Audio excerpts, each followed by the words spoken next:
예수님께서 공생애를 활동하기 시작하시면서 첫 외침은 때가 찼고 하나님 나라가 가까이 왔으니 회개하고 복음을 믿으라. 이 말씀 제가 반복해서 말씀드렸습니다. 그래서 때가 찼다. 이 말은 이제 하나님 나라가 매우 가까이 왔다라는 그 말과 동일한 의미입니다. 우리가 지금 사는 이 시대는 인류 역사의 그 어느 때보다도 하나님 나라가 매우 가까이 와 있는 그 시대에 살고 있습니다. 그러므로 우리는 이 새로운 시대를 매우 가속화시키는 일에 부름을 받은 사람들입니다. 왜냐하면 세상 사람들은 이 사실을 모르고 있습니다. 근데 우리는 그것을 믿고 있습니다. 하나님 나라는 예수님이 오시는 그때부터 매우 가까이 왔다고 하는 사실을 우리가 믿는다면 오늘은 그 어느 때보다 더 가까이 와 있습니다. 그래서 우리는 지금 그것을 믿는 사람들은 옛 시대를 살지 않고 새로운 시대를 살아가고 있습니다. 그 옛 시대, 새로운 시대라는 것은 무엇을 얘기하냐면 옛 시대는 계속 어제부터 끌어오는 시대의 연속입니다. 그러나 새 시대는 무엇을 얘기하냐면 저 멀리에서 우리를 끌어가는 시대입니다.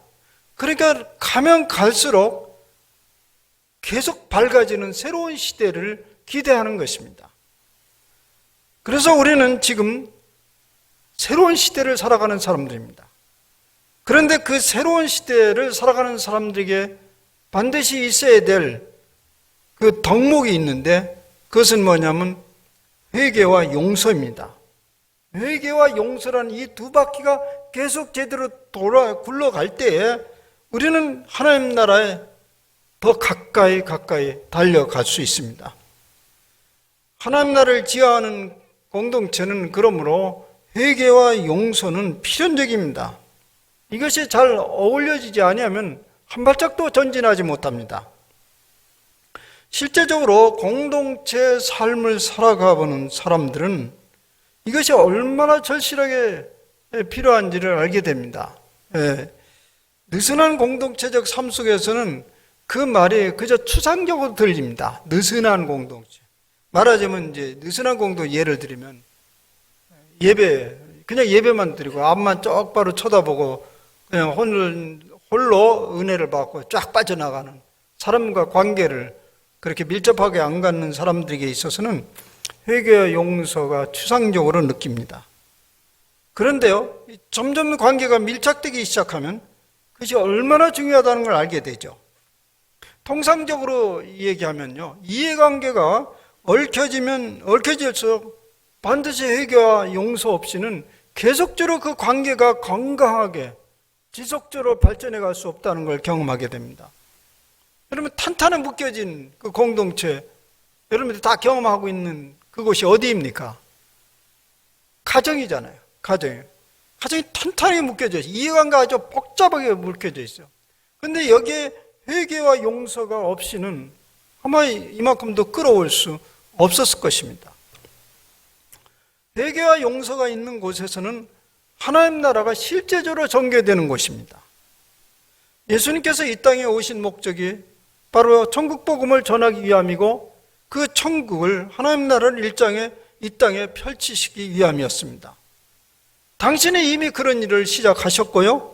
그 일들을 계속적으로 이어가기 위해서 제자 공동체를 형성하지 않았습니까?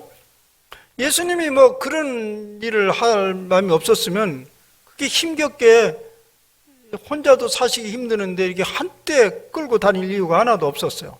하나님의 나라의 운동을 벌이기 위함이고 또 그들로 하여금 또 다른 형태의 무리들을 만들게 한 것입니다. 그래서 계속적으로 하나님 나라를 이제 펼쳐가는 것입니다. 우리가 인류 역사를 전체 위아래에서 조명할 수 있다면 그 하나님 나라가 어떻게 진행돼 가는 것을 아주 분명히 볼 수 있습니다. 우리가 그림으로 안 봐도 역사를 보게 되면 점점 지금 하나님 나라로 확장되어 있는 것을 우리는 보게 됩니다. 당시에 그래서 이 하나님 나라를 계속 지탱하고 발전하기 위해서 꼭 필요한 것을 오늘 예수님께서 이제 가르치고 있는데요.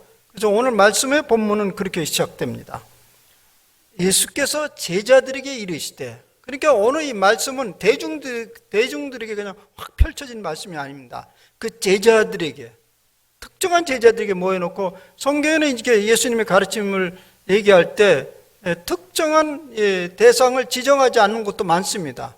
그런데 몇 군데에서는 제자들에게, 그 소수에게 이제 그렇게 지칭을 하면서 가르침을 가지게 됩니다. 근데 오늘 이제 제자들, 이 사람들은 어떤 사람이냐면 하나님 나라 운동을 구체적으로 펼쳐가는 사람입니다. 그래서 그들에게 꼭 필요한 것을 전하는데요. 이제 그것이 바로 오늘 회개와 용서인데요. 그런데 이 회개와 용서라는 것이 그저 그냥 교회에서 하는 소리, 추상적으로 이제 들려지는 이유는 뭐냐면 그 하나님 나라에 대한 비전이 없기 때문에 그렇습니다. 그런데 그 하나님 나라의 비전이 있으면 이것이 이룰 수 없는 높은 이상이라 할지라도 그것을 그냥 흘려넘길 수는 없습니다. 오늘 그 윤리에 대해서 굉장히 혼란스러운 말부터 예수님은 꺼내기 시작합니다. 오늘 말씀 처음이 굉장히 우리를 혼란케 합니다. 이런 얘기입니다. 실족해 하는 일이 없을 수는 없다. 그런데 그렇게 하는 사람에게는 화가 있다. 그건 없을 수가 없어요. 그런 남을 실족하게 하지 않는 일은 도저히 없을 수는 없는데, 그러나 그것은 작은 일이 아니다. 그렇다고 해서 그걸 변명으로 넘어갈 수는 없다. 매우 심각한 일이다. 결국 화가 미치게 될 것이다. 그런데 이 화가 무엇인가? 재앙이죠. 재앙이 온다는 거예요. 그 재앙이 무엇인가? 그 다음 줄에 아주 원색적으로 나옵니다. 그 사람은요, 차라리 살지 말고 연자 맷돌을 목에 메고 그냥 바다에서 빠져 죽는 게 낫다. 굉장히 무시무시한 얘기를 하고 계세요. 근데 마태복음에는 보다 생생하게 묘사를 하고 있습니다. 내 손이나 내 발이 너를 범죄하거든 그냥 찍어버리라는 거예요. 찍어버리고 손발 없는 장애인으로 천국에 가는 것이 낫다, 이렇게 얘기하고 있습니다. 또 눈이 너를 범죄하게 하면요, 빼어버리라는 거예요. 그리고 안 못 보는 사람으로 천국에 가는 것이 차라리 낫다, 이런 얘기입니다. 만약 우리가 이 말씀을 액면 그대로 받아들였다면 아마 여기 상당수는 지금 손발이 없이 앉아 계셨을 것입니다. 아니면 우리가 한쪽 눈으로 범죄는 할 수 없잖아요. 여러분, 범죄할 때 이쪽을 지키기 위해서 한쪽 감고 이렇게 범죄를 합니까? 양쪽 눈 뜨고 범죄를 할 거랍니다. 그러면 어떻게 돼요? 여기에 앉은 분 상당수는 지금 시각장애가 됐을 것입니다. 그런데 그런 일을 경험한 사람 우리 중에 아무도 없잖아요. 그러면 우리는 이걸 어떻게 이해해야 됩니까? 아마 둘 중에 하나가 아닌가요?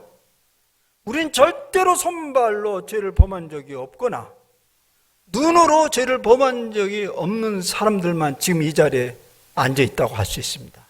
맞습니까? 아니면 아예 멀쩡한 모습을 가지고 지옥에 가기로 작정한 사람인가요? 어떤 것입니까? 이 복음의 말씀은 그냥 예수님이 농담으로 한 얘기가 아니잖아요. 지금 제자들에게 진지하게 들으라는 얘기예요. 우리는 이것을 어떻게든지 수용을 해야 돼요. 그래서 이제 오늘 말씀을 한번 이제 펼쳐 가보려고 합니다. 말씀은요, 살려고 하는 것이죠. 그냥 그런 말씀이 성경에 있는가 보다, 그걸 알려고 배우는 건 아니에요. 자, 오늘 말씀을 이제 뜯어보면 이렇습니다. 본문은 1절부터 6절까지 지금 선택을 했는데, 이 1절이 연속성으로 이해할 수도 있고 잘라서 이해할 수도 있습니다. 1절, 2절, 3절, 4절, 5절, 6절, 1, 2절, 2, 3, 4절, 5, 6절, 이것은 각각 금원이라고 할 수 있습니다. 이 말을 하나씩 잘라내도 뜻이 무엇인지 완벽하게 전해집니다. 1, 2절은 다른 사람을 실족하게 하면 화가 미친다. 이게 1, 2절이에요.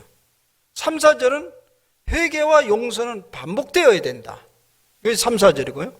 5, 6절은 믿음으로 할 수 있다. 이게 5, 6절입니다. 믿음으로 무엇이든지 할 수 있다.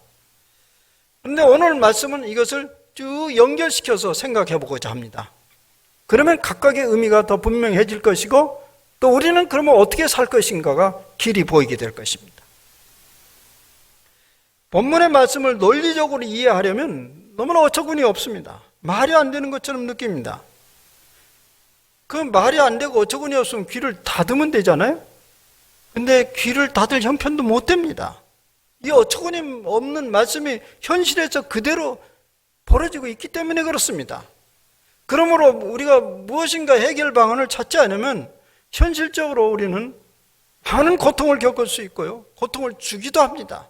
스스로 그것을 모르면서 고통을 받습니다. 그리고 스스로 모르는 채 삶이 점점 더 피폐해집니다.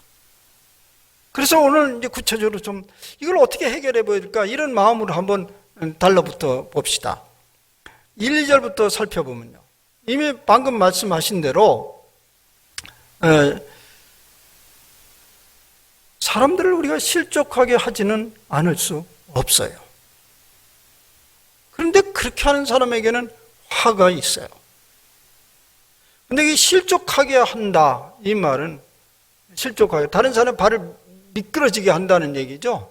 이 말이 이제 똑같은 원어, 스칸달라라는 그 원어가 이제 다른 본문에도 여러 나오는데, 이제 계시록이나 로마서나 고린도전서 똑같은 말이 나오는데, 거기서는 올무다, 부딪히는 돌이다, 꺼리끼는 것이다, 이렇게 해서 이제 번역되어 있습니다. 동일한 말이 이렇게 다르게 번역되고 있는데, 이 말은 이제 전체 상황을 종합해서 살펴보면, 이 실족하게 한다는 말은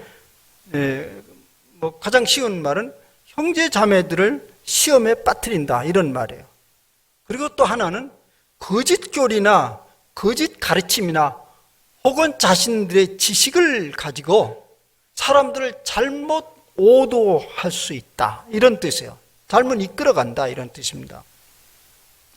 여러분, 우리는 하나님 나라 운동을 펼치거나 참여하고 있는 사람들입니다. 그런 사람들이 의도적으로 다른 사람들을 꼬여가지고 죄에 빠뜨리는 사람은 없죠. 우리 중에 그런 사람은 거의 없어요. 거의 아무도 없다고 봐야 되죠. 의도적으로 그런 행동을 하는 사람은 없습니다. 그런데 부지불식간에 혹은 재미거리로 그런 일을 했는데, 그것이 다른 사람들로 하여금 발을 쫙 미끄러뜨리게 하고 빠뜨리게 한다는 얘기입니다. 예를 들자면 그런 거죠. 우리는 재미거리로 했어요. 그냥 재밌는 놀이문화로서 했어요. 그걸 보고 어떤 연약한 사람이, 저 사람이 신앙이 참 좋은 사람인데, 우리 교회 중요한 인물인데 저렇게 행동을 하는 거 보니까 나도 그렇게 해도 되는 모양이다, 그렇게 갈 거라는 얘기입니다. 예를 들어서 술 문화예요. 술 문화. 그래서 술 좀 마시면 어떻습니까? 근데 이상한 문화는 뭐냐면, 쇠주 갖다 놓으면 안 돼요. 쇠주는 누구나 마셔도 된다는 생각은 안 해요. 그러나 샴페인이나 포도주는 누구나 마셔도 괜찮다는 문화예요. 아마 도수가 다르기 때문에 그런 것 같아요. 무슨 상관이 있어요. 그런데 가까스로 거기에서 벗어난 사람이 그걸 보니, 내가 쓸데없는 노력을 했더구만. 저분도, 이분도, 저분도. 그러면서 다시 옛 습관으로 돌아갈 수 있는 거죠. 비근한 예는 이게 이제 실족하게 하는 얘기죠. 놀이 문화, 재밌게 하는 놀이 속에서. 또 어떤 경우는 불평이나 비판의 말들, 내가 불평을 막 해요. 그러면 사실은 불평과 비판의 말은요, 연속해서 그것이 또 불평과 비판의 말을 낳게 됩니다. 우리가 누군가를 비판을 해보세요. 정면으로, 속으로 말고 정면으로 그걸 막 비판해 보세요. 그러면 그 순간 상대방은 즉시 마음에서 일어납니다. 니나 잘하세요. 당신을 비판할 일이 10가지, 20가지 넘습니다. 내가 말을 안 했을 뿐이죠. 그러면서 상대방을 깊은 이제 물로 이렇게 빠지게 만드는 것이, 실족하게 만드는 것입니다. 그런데 이런 얘기를 들으면 여러분 어떻습니까? 누가 그런 일로부터 자유롭다고 말할 수 있습니까? 누가? 나는 절대 그런 일이 없다고 말할 수 있겠습니까? 그래서 성경은 말했잖아요. 그런 일을 피할 수는 없다. 누구나 다 있을 수 있는 일이다. 부지불식간에 사람들을 걸려 넘어가게 하는 일은 어쩔 수 없는 일이다. 그러나 그렇다고 해서 그것이 죄 없다 말할 수는 없다. 우리는 그렇게 해야죠. 나는 그런 의도로 하지 않았다. 우리 다 그 분위기를 위해서 그랬다. 근데 그 유혹을 받거나 잘못된 것은 그 사람의 문제다. 이렇게 말해도 됩니까? 예수님은 그렇게 실수라고 정당화할 수 없다는 거죠. 우리는 옛날부터 이제 많이 들은 얘기가 있어요. 어떤 어린아이가 물가에 앉아서 노래를 부르기 시작합니다. 퐁당 퐁당 돌을 던져라. 냇물아 퍼져라. 멀리 멀리 퍼져라. 그래서 돌을 땅 계속 던지고 있습니다. 놀이로. 근데 거기에는 누가 살고 있죠? 개구리들이 서식하고 있습니다. 재밌게 개구리들이 살고 있습니다. 그런데 그 개구리는 퐁당퐁당 놀이로 던지는 돌이 그 개구리에는 뭐예요? 무시무시한 무기입니다. 계속 무기가 좀 날. 이리 피하고 저리 피하다가 그냥 정통으로 맞아버렸어요. 그 개구리는 거기서 생을 마쳐야 됩니다. 그러면 그 아이는 그렇게 말해도 됩니까? 나는 그저 즐거운 놀이를 했을 뿐. 개구리 그건 네 책임이다. 왜 거기서 얼쩡얼쩡거리냐? 성경은 그럴 수 없다는 거예요. 물론 고의적인 범죄는 아닙니다. 사실 법정에서도 그런 고의적인 범죄가 아닌 경우는 형량이 고려되는 모양입니다. 그래서 요즘 법정에서 그런 일들이 많이 일어나잖아요. 하도 요새 법정에 서는 일들이 많아가지고 우리 국민들이 온 법정 지식을 많이 지금 습득하고 있어요. 그래서 법정에서 보면 자주 주장을 해요. 나는 그때 술에 취해서 의식 없이 행했다. 그리고 나는 심신미약 상태다. 그렇게 이제 주장을 하는 게 아주 많이 나와요. 그래서 그 고려됐다고 합시다. 고려했어요. 그래서 당신이 지금 정신없이 해서 심신미약 상태니까 10년을 벌을 받아야 되는데 5년으로 감소됐어요. 그러면 그것을 당한 사람은 그만큼 고통이 5년으로 줄어듭니까? 그를 당한 사람들은 아무 변화가 없습니다. 그래서 성경은요, 벌을 감해주지 않아요. 그냥 화가 있다. 이렇게 얘기해버려요. 세상 법정보다 더 완강하고 매몰찬 가르침이 오늘 말씀입니다. 성경은 그렇게 변명하지 말고 이건 고의적으로 한 것이 아니다. 의도적으로 하는 것이 아니다. 그렇게 변명하지 말고 어떻게 하라고 그러죠, 성경은? 그냥 차라리 목에 연자맷돌을 메고 바닷속으로 빠져버려라. 왜 그럴까요? 이미 당신은 다른 사람에게 연자맷돌을 메었기 때문에 그렇다. 그건 어떻게 다를 길이 없다. 이 말씀을 문자 그대로 받아들이면 위협과 협박처럼 들립니다. 그런데 일단 문자 그대로 받아들입시다. 예수님 말씀이니까 다른 길이 없어. 받아들이면 무슨 느낌이 드냐면 우리 자신이 얼마나 위험한 존재인가를 발견합니다. 얼마나 위험한 존재인가. 끊임없이 깊게 성찰하고 살피면서 살아야 되는 존재구나. 그걸 느껴요. 나 자신의 말과 행동이 나의 놀이와 취미가 나의 지식과 가르침이 매우 위험한 무기가 될 수 있다는 것을 말합니다.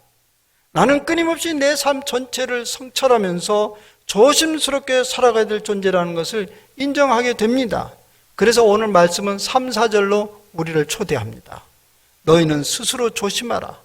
조심조심 살라. 그리고요, 그렇게 하면 조심조심 살면 됩니까? 나만 운전 잘하면 사고 절대 안 납니까? 그럴 수는 없어요. 그러니 회개하고 용서하라는 말입니다. 그런데 얼마나 용서를 하라고요? 하루에 7번이라도 하라는 말입니다.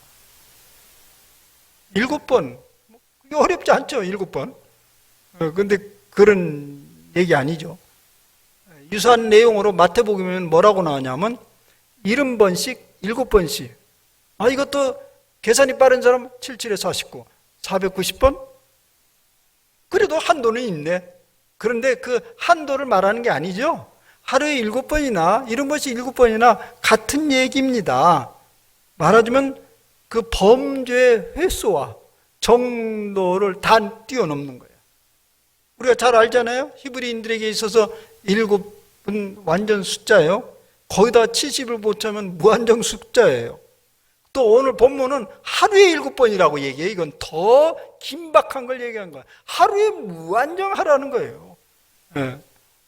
그러니까 제한된 시간 안에 무한정으로 범죄를 하였을지라도 회개한다면 얼마든지 용서해 주라는 말입니다. 기독교에서의 회개와 용서. 이 회개와 용서라는 것은 동전의 이제 한 면이라고 볼 수 있잖아요. 동전의 한 면. 한 면인데, 그래도 굳이 순서를 정하자면 뭐를 먼저라고 정하면 좋겠습니까? 굳이 순서를 정하자면 회개와 용서 뭐가 먼저입니까? 시작 말씀해 보세요. 뭐가 먼저입니까? 회개. 그러면 제가 여기서 얘기 안 하죠. 당연한 순서인데 굳이 순서를 따지면 용서가 먼저입니다. 용서가 먼저예요. 회개를 전제하는 용서가 아니고요. 용서가 전제되어 있는 회개를 말하는 것입니다. 그래서 회개라는 말씀이 복음이 되는 이유가 그겁니다. 사실 예수님의 복음은 회개라는 것이었습니다. 근데 회개가 윤리적 차원의 명령이 아니고 복음입니다. 왜냐하면 이미 용서가 전제되어 있기 때문에 그렇습니다. 그 용서를 진심으로 믿는 사람들은 회개할 것이고, 그 회개하는 사람들은 진심으로 용서를 믿게 됩니다. 그곳에서 우리는 하나님 나라가 매우 가까이 오고 있는 것을 알게 됩니다. 하나님 나라는 용서가 전제되어 있는 것이고, 회개를 통해서 용서를 자기 것으로 만들어들이면서 거기에는 하나님 나라가 열려지기 시작한다는 얘기입니다. 사실 긴 인류의 역사를 돌이켜보면 아주 긴 세월 동안 인간에게는 적자 생존의 법칙밖에 없었어요. 그런데 예수님이 오시면서 비로소 회개와 용서라는 것이 우리 삶에 매우 중요한 것으로 자리를 잡기 시작했습니다. 아니, 그게 일상의 스토리로 자리를 잡기 시작했습니다. 그래서 오늘날도 여기저기 곳곳에서 회개와 용서에 관한 감동적 스토리들이 많이 나타나지 않습니까? 옛날에는 있을 수 없었던 일이에요. 회개 용서가 어디 있어요? 힘 있는 사람이 정인데요. 근데 예수님을 통해서 그걸 끌고 왔습니다. 우리는 그것을 믿는 사람들입니다. 근데 그것을 지금 받지 않으면요, 우리는 원시 시대에 사는 거나 마찬가지예요. 그래서 우리는 새로운 시대에 살고 있다는 얘기입니다. 저는 이 말씀을 준비하면서 이런저런 생각을 해보았습니다. 왜 요즘 회개는 말라가는가? 내가 진심으로 잘못했어요. 용서해 주세요. 그렇게 눈물을 흘리는 일은 거의 볼 수 없는데, 오히려 그런 것은 굉장히 연약한 사람들의 마음이라고 생각하는데 왜 그렇게 됐지요? 오히려 다 그럴 수밖에 없다는 이유와 변명만 계속 발전됩니다. 그런 일이 일상처럼 굳어집니다. 그래서 생기는 건 변호사만 자꾸 늘어납니다. 자기가 변명을 하고도 모자라서 전문적으로 변명해 줄 사람을 돈 주고 채용해서 또 나가서 해달라는 거예요.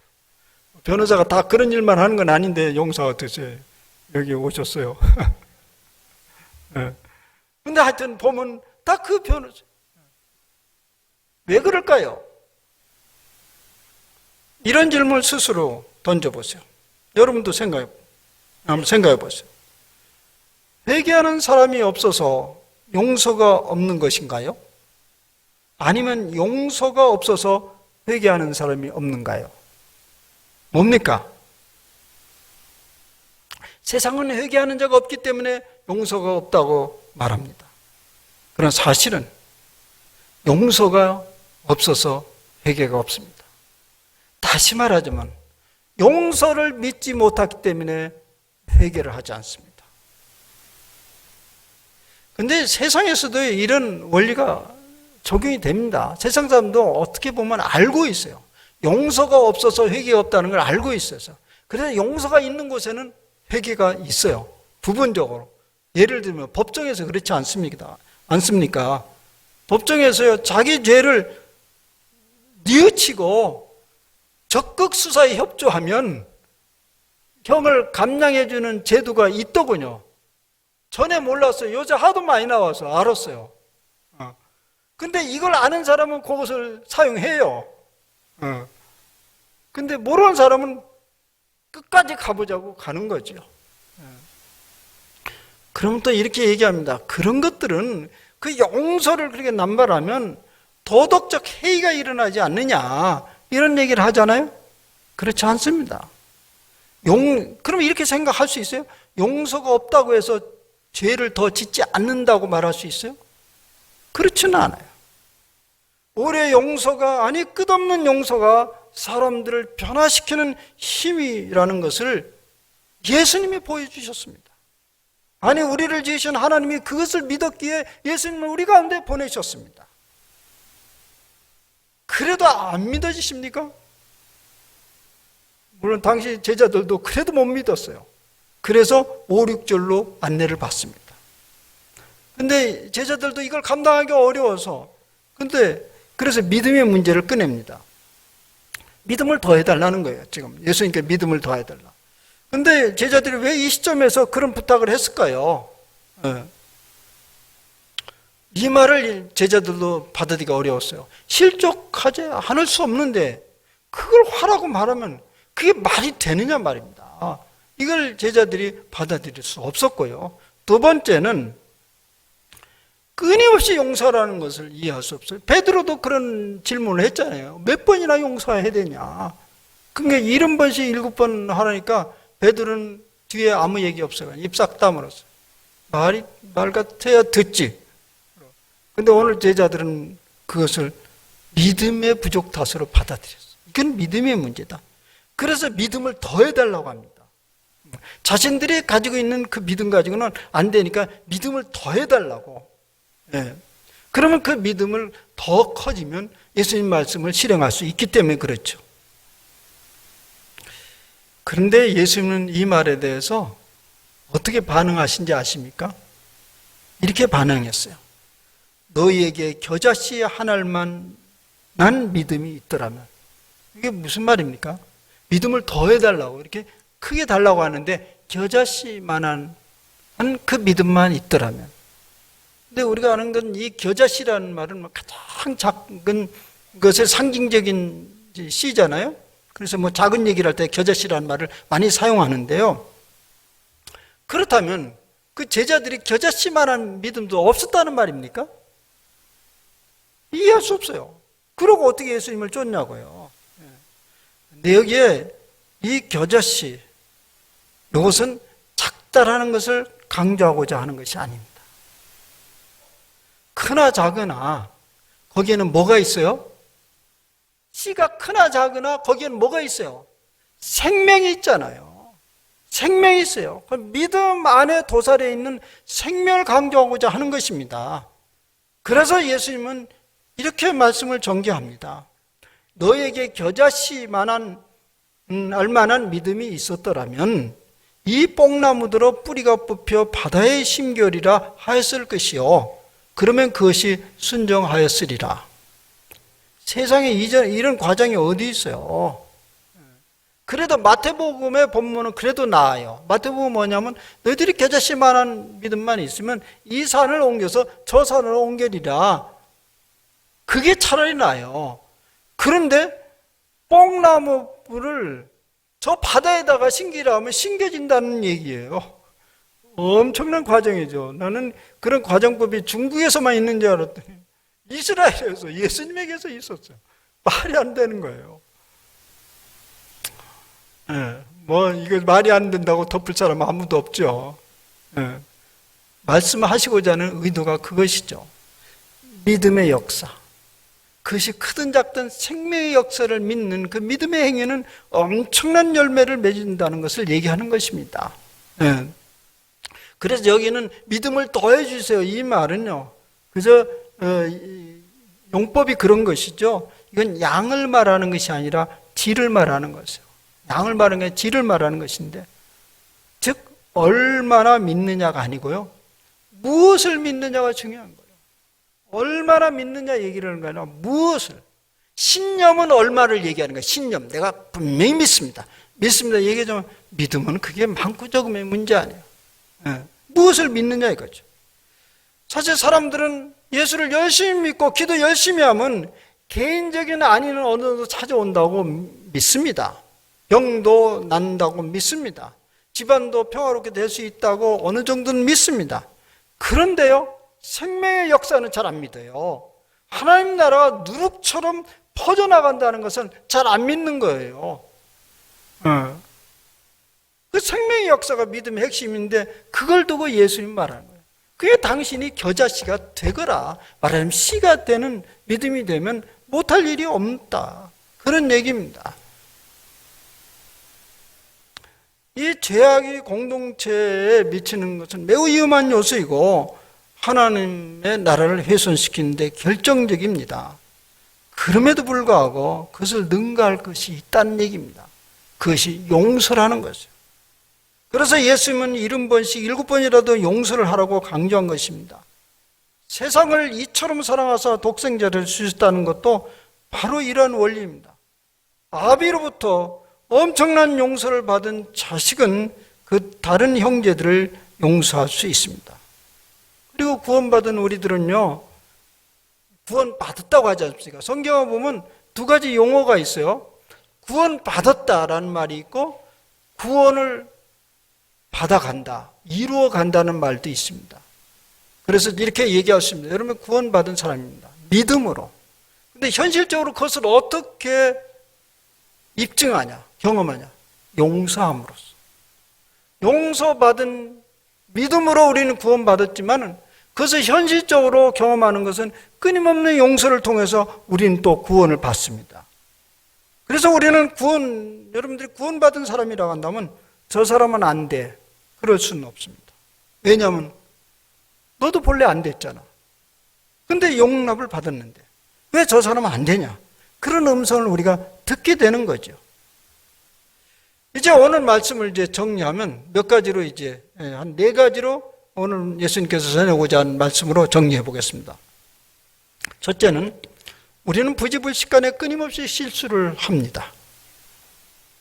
그런데 그것이 자기에게만 국한된 문제는 아닙니다. 다른 사람들을 걸려 넘어지게 한다는 것을 우리는 믿어야 됩니다. 누구도 자기 자신을 과신할 수 없습니다. 둘째, 우리 주위에 우리 때문에 넘어질 수밖에 없는 연약한 사람들이 부지기수입니다.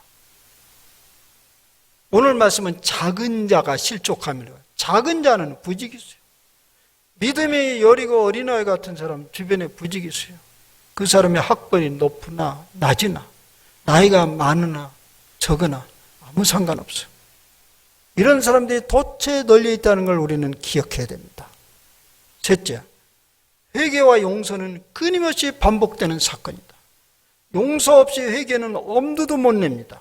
그러므로 우리가 이 믿음의 공동체라고 한다면, 하나님 나라를 지향하는 공동체라고 한다면 분위기 자체가 용서로 가득 차야 됩니다.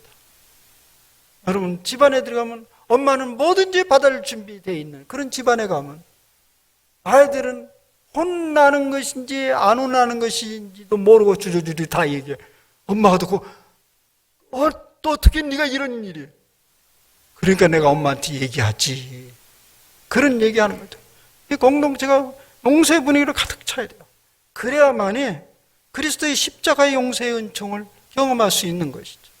넷째는 예수 그리스도께서 이뤄놓은 엄청난 생명의 역사를 낳는 용서를 믿는 것입니다.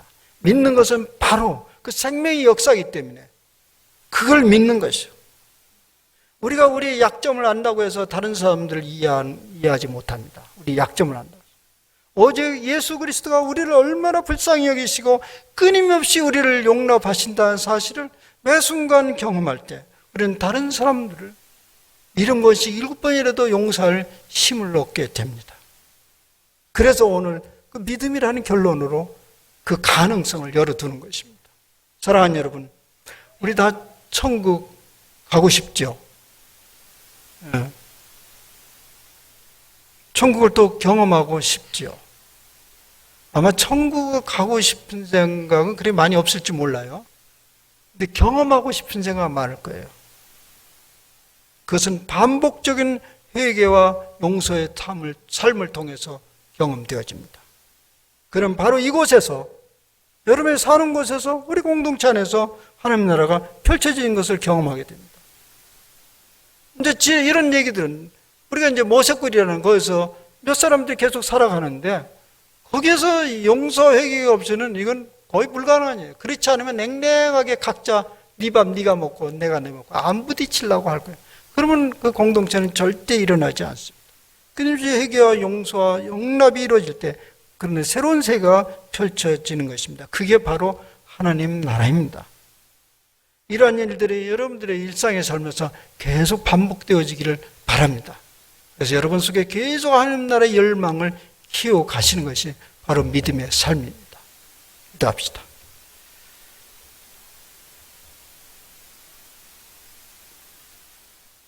주님, 누가 형제를 자매를 실족하지 않게 할 수 있습니까? 알고 또 모르고 우리는 그런 일들을 반복합니다. 그럼에도 불구하고 아무 일도 행하지 않은 것처럼 생각하는 그것이야말로 재앙입니다. 화입니다. 다른 사람들이 이미 깊은 수렁에 빠져들어갔고 나도 알지 못한 일에 점점점 피폐해가는 것을 오늘 말씀을 통해서 우리에게 전해주었습니다. 주여, 근데 오늘 말씀을 불가능한 일 가운데서 가능함을 저에게 보여주셨으니 얼마나 감사한 일입니까? 주님, 이미 우리는 충분히 용서받은 사람들입니다. 충분히 용서받았기 때문에 우리는 얼마든지 용서할 수 있음을 오늘 말씀에서 보여주고 있습니다. 주여, 그러나 우리는 어렵습니다. 그래서 믿음을 더하라고 부탁을 하는데요.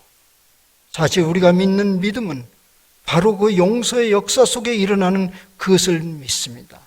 지금 십자가에 달리신 우리 주 예수님이 우리의 모든 삶을 무조건적으로 받아주었습니다. 그래서 오늘 우리는 머리를 쳐들고 이렇게 아무 일도 없는 듯이 당당하게 살아가고 있습니다. 아버지여, 그런 은총이 우리 이웃에게도 전해지게 하옵소서. 또 계속적으로 그런 일이 전해지면서 우리의 삶 속에서 십자가의 은총이 생생하게 경험되어지게 하옵시고 오늘 이곳에서 하나님 나라가 경험되어지고 확장되어지게 하여 주시옵소서. 주여, 믿습니다. 우리 주님이 용서하셨고 우리는 용서할 수 있습니다. 그래 또 다른 세상을 만들 수 있습니다. 이런 고백이 우리의 삶 속에서 계속 실천되어지고 고백되어지게 하옵소서. 우리 주 예수 그리스도의 이름으로 기도하옵나이다.